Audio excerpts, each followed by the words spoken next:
if you ever been hit with them, Dwight, Carrot, Jimmy and Winston, Emery, Jimmy, yeah, boy, you know your name. Come here. It just means you got too many damn males in the damn family. That's all that means.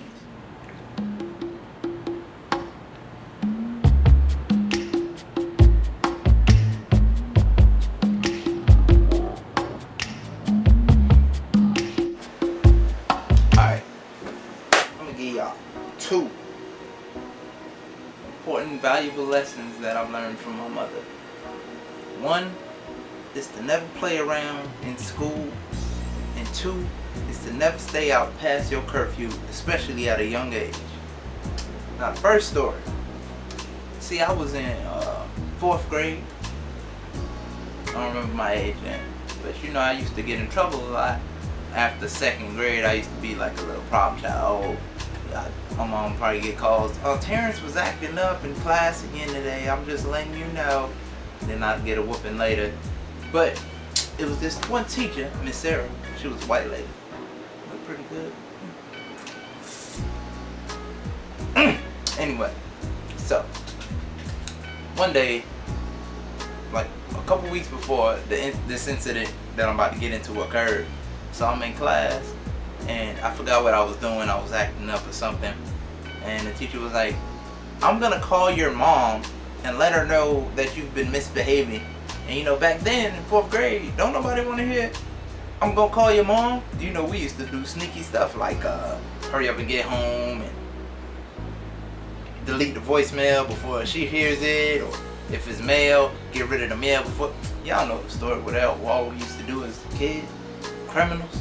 Anyway, so that day when she said that, I had like wrote a letter saying, please don't tell my mommy, she's gonna kill me, and etc, etc.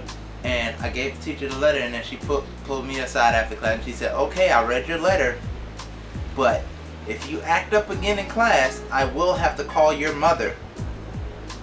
Got it?" And I was like, "Yes, ma'am," and etc. So weeks go by, and one day I'm in class and I needed to sharpen my pencil.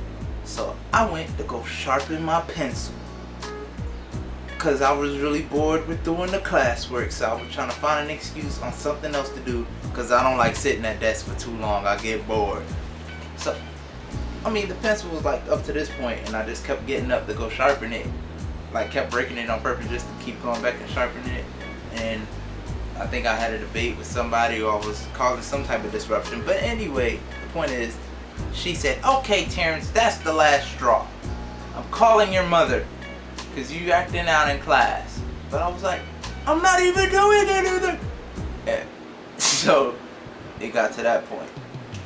She actually called my mom and she spoke to her. Well, she had a cell phone, went outside, spoke to her, and came back. She said, "Your mom says she's on her way." And the whole class was like, "Ooh." I was like, "Damn." So like 30 minutes go by. I'm like, I know I stay down the street from the school, so if my mom ain't here by now, she probably just trying to call my, trying to cause a bluff, trying to scare me. Yeah, so then an hour went by. We was in the middle of PE. We had PE inside because it was raining that day. So my mom comes in with a jacket and some little sweatpants. So I'm like, okay, cool. She not wearing nothing that usually you wear a belt with. So I'm like, alright, cool, I'm straight. She just probably gonna pinch me a little bit, talk to me in front of everybody, or talk to me outside and then spank me on the hand and then send me on my way. I'm like, yeah, I can deal with that. Then my teacher ends up explaining the situation to my mom again in front of me, and I'm sitting there like, yes. She said, "Terrence, didn't I tell you to?" So then she unzips her jacket, and I see this big, thick leather belt with like into lace, whatever. It was a big belt, and I was like, damn, I done fucked up because she about to beat my ass. What made it worse, she beat me in front of the whole class. Yeah, that was a pretty embarrassing story. And you know, the class, I said we were doing PE, so everybody was playing 7 Up. around the time I was getting my butt whooped in the back of the class, and everybody had their head down playing thumbs up, even though everybody heard me crying and screaming in the background. So you see a few heads poking up like, oh. Shit wasn't funny, shit was embarrassing, still scarred. Miss Sarah, I'll remember you. I don't know if I'll get you back yet, but you scarred me for life. The fact that I still remember that story in detail, Miss Sarah. Anyways, the second story is to never stay out past your curfew. Because I was like 14 at the time or something, and I was chilling with my brother Ricardo and this other guy Justin, and we was, you know, hanging out. We was only like a block from the house, so we was chilling, and it was getting late one night. I think it was about 8-9 o'clock, and I think, you know, I'm supposed to be in the house about like 10 o'clock. So we sitting there chit-chatting with this girl who I knew up the street and etc. And we talked to some prostitute. We was young, so we didn't know what we was talking about. We was just talking. And then I see my mom just drive past us. And when she drove past us, she didn't say nothing. I know she saw eye contact with me, but she didn't say anything. She just kept driving. So I'm like, all right, cool. She saw me and she ain't stop and say nothing. So I guess we still cool. We could chill for a little bit. Then, so after we done talking with those females, we didn't engage in any intercourse or nothing. We just left.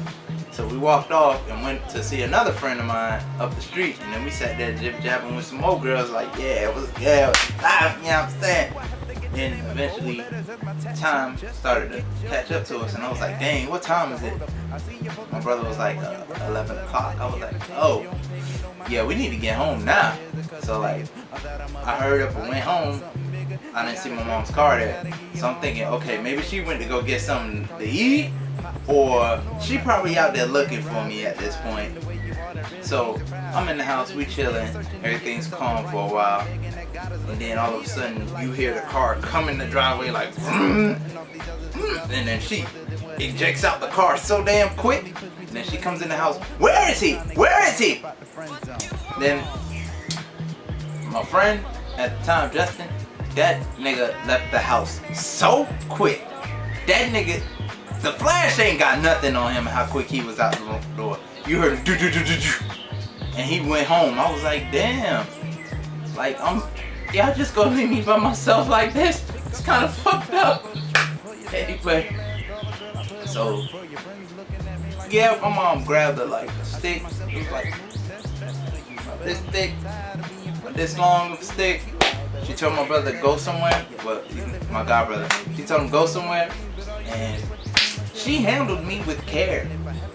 Yep, she tore my ass up. I had bruises for days.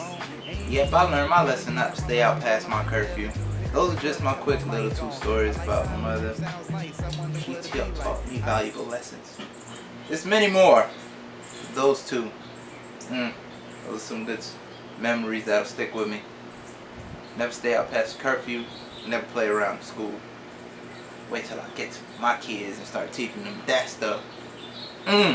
Anyway, happy Mother's Day to my mother, my grandmother. I could tell y'all some stories about her too. Just happy Mother's Day to them. They are great mothers within their own right. I love them. Happy Mother's Day to all of you. And yeah, that's all I got to say. This is T. Subscribe to the page if you like what I'm doing. Next week I'm gonna try to switch it up for y'all. If you like the music, go to the SoundCloud. Yeah, subscribe. Stay blessed. You hear me?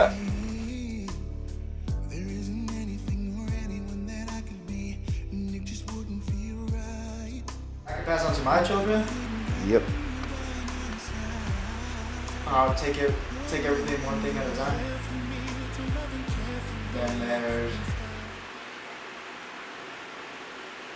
cleaning and cooking. About your mama. Damn, that's how you feel? On this episode of Pawn Stars. Huh? What else you gonna say? That's it?